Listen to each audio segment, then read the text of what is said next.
can understand why music can be difficult for deaf people to access. I can understand the trauma or negative attitude towards it. They are the people that I think about a lot. How can we change things? I was born in 1980. I have 3 brothers. They're all hearing, and I'm the only one that's deaf in the family. And I was born in London. We were all from London. My parents didn't know that I was deaf till I was 3. They realised that I wasn't speaking back to them. And compared to my brothers, I can remember growing up having new hearing aids, and I must have been about 4 or 5, and learning to hear.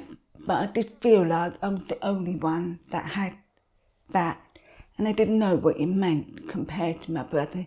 I do remember my brother seemed to understand more things quicker than I did, and going to concerts and places like that, they seemed to enjoy it, whereas for me, I seemed to have a lot of questions.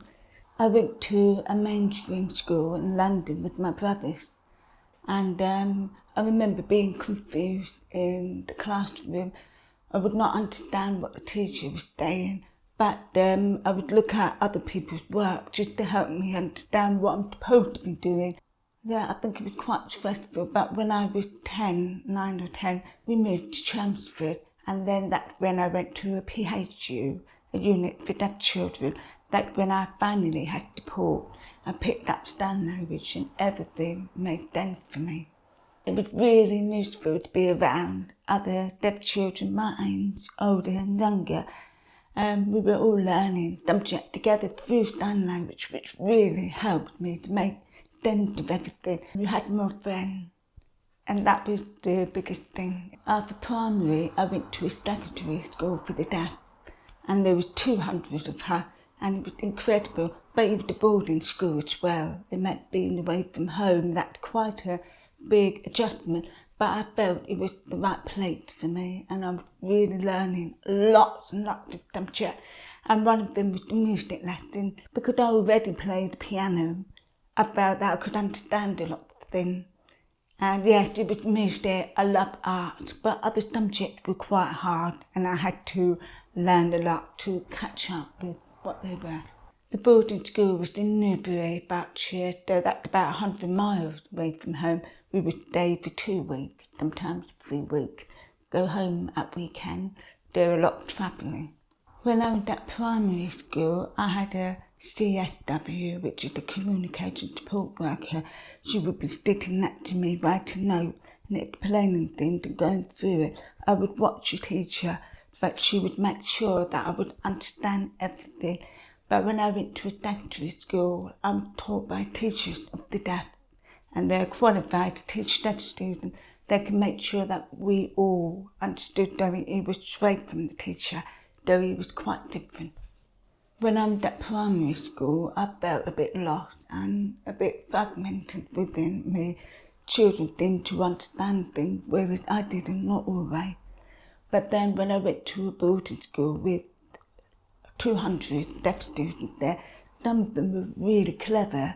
It felt like they got their lives together. Some of us were still catching up.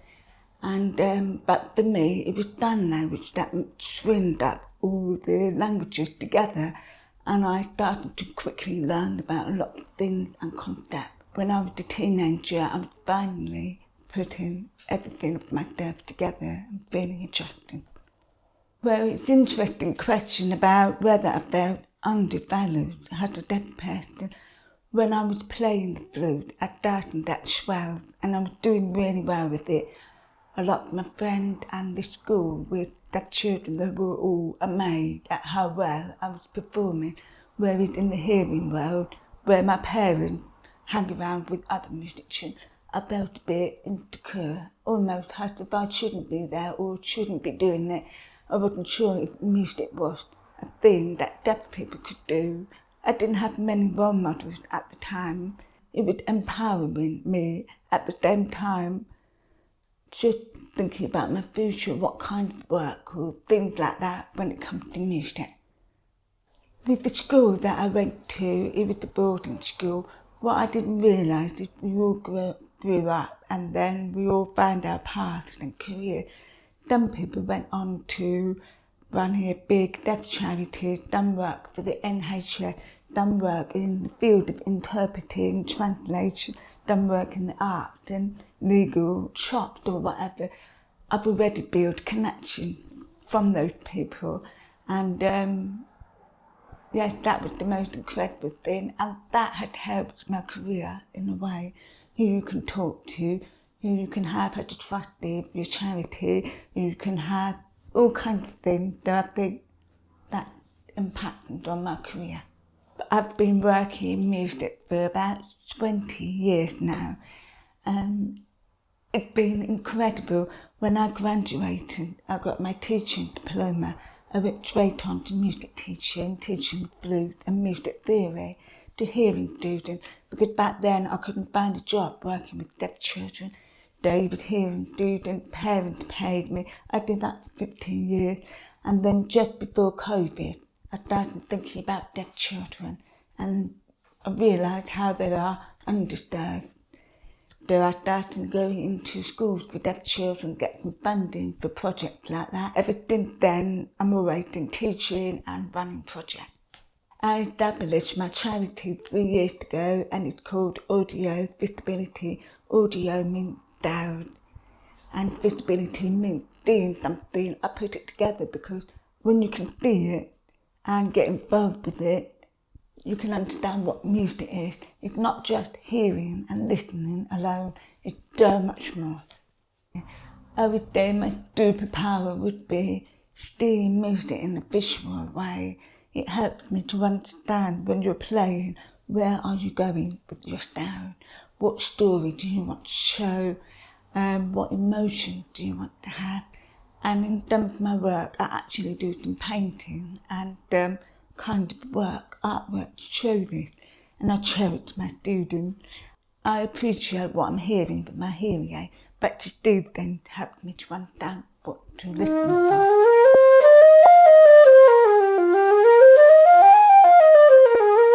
If we play it, I just want to see the gaps and the distances.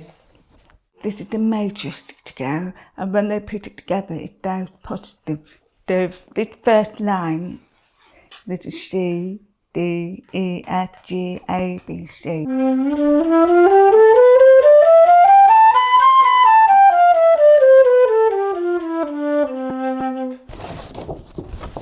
This is the minor key, it's dark on the minor, and it does stairs. You can use it for funeral. It's just weird, it's just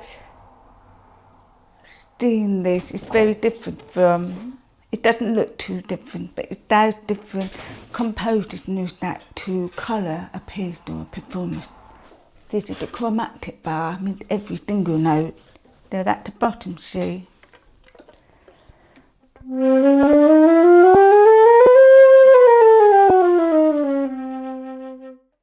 My parents are both community musicians.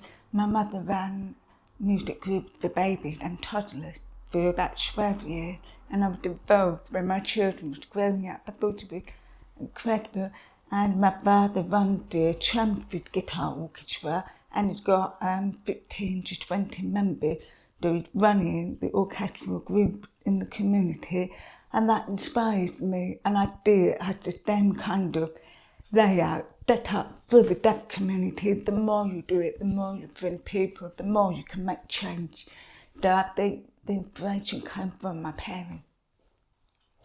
I felt when I was growing up, my parents, my music teachers, my flute teachers did not doubt my ability and what I could do, but they could see why I'm facing challenges for people who did not know me.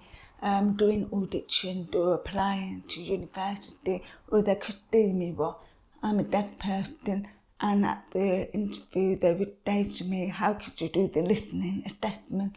They would ask if I could sing, because that's all part of music theory, and those were the challenges. And it took me 3 years to find a place at at the music college to study the flute, though I had a lot to step back, but never once my teachers or my parents said, maybe you should not do it. Try again, let's see what happened, or that little bit of hope. But I did have a backup plan. I was going to do art at the backup, but my heart was in flute playing. I went to the Royal Welsh College of Music and Drama, but before that I went to Trinity College of Music on a foundation course. That was before you do your degree, but I couldn't get into the degree. But my flute teacher taught me for another year, and that's when I did my performance diploma on the flute.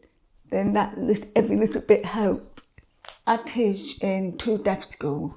I go to the one in London and the other one in East London. I'm teaching music in a class of deaf children, doing one-to-one. They could be playing the accordion, piano, percussion. And then in another school, I'm working in a mainstream class. There are deaf children, 5 of them, in a hearing class. We do lots of music activities and one-to-one.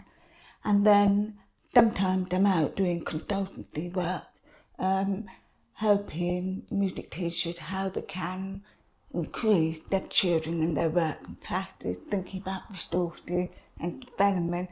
Sometimes I'm doing workshops about how you can see and play music, all kinds of things, funding application, lots of things to keep me going. What I feel the most proud of in my working life, well, there's so many. It's quite difficult, both personally and for the community. I think personally, had been flute playing. If I do a concert and I play my flute, yes, I'm quite proud of it. But for the community, it's when you do workshops to learn and work with the team, and then you do a concert all together to show people. I think that's incredible, especially when there are children involved. I can understand why music can be difficult for some deaf people to access and enjoy it. For some deaf people, they grew up at school not having access to music or the opportunity to learn. I can understand the trauma or negative attitude towards it. They are the people that I think about a lot. How can we change things? And also in my practice, when I'm playing flute and reading stuff, I need a visual representation of the work. I do things far more than my hearing, and I'm looking around at everything about music. So that's what my deafness has done to me. Usually I make my employers aware that I'm deaf and how we can better communicate together. It could be making sure we see each other to talk, or get my attention first before talking. We write emails, do text messages, and we make that clear. Sometimes in a large group, I will book a BSL interpreter so that I'm not moving my head trying to catch who's talking, and also reduce the processing, because English and BSL is very different. So I think awareness, and employers want to know how we can all work together. I have to stay advocate. Like, for example, I remember going for a job interview for a flute teaching job, and they did ask me, how would you know if your student played the wrong note?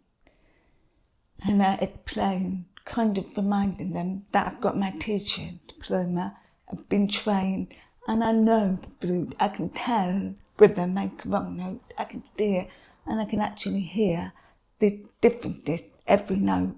Since then, I've been given a job, and my students have thrived and went on to university too. I wear hearing aids on both ears. Both my hearing aids are analogue hearing aids. I can't get on with digital time. They tend to modify them for sound. If I'm really loud on the flute, they will reduce the loudness. It's there to protect your ear, but I don't want that. I need the loudness and the stop. And if you go softer, they amplify it, thinking I can't hear, I'm struggling to hear. I need the dynamic control. Then behind notes get cut off, and if I'm playing on my flute, it doesn't sound quite right. So I don't get on with them, but with the analogue hearing aids, I wear them all the time. the interesting question to ask what's important about my hearing aid. I've been wearing it since I was little. It was the programme that parents are told to make sure your child wears it, and it gives me a dent of styles around me. Sometimes I don't know what it is. Sometimes I will recognise a car going by. Sometimes it helps me to listen and look through. It taught me to listen to the flute and the piano. But without my hearing aid, it's quite peaceful. It's just silent, absolutely nothing. So I have both. I think hearing aid technology is always developing, but in some ways I think it's got worse. Analogue hearing aids are being phased out, and there's digital hearing aids these days, but it's not really made for music. It's really made for conversation, but for somebody like my son who's deaf as well.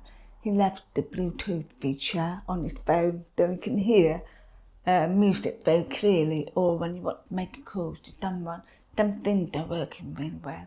But I think analogue hearing aids should make a comeback so that there are more options for people.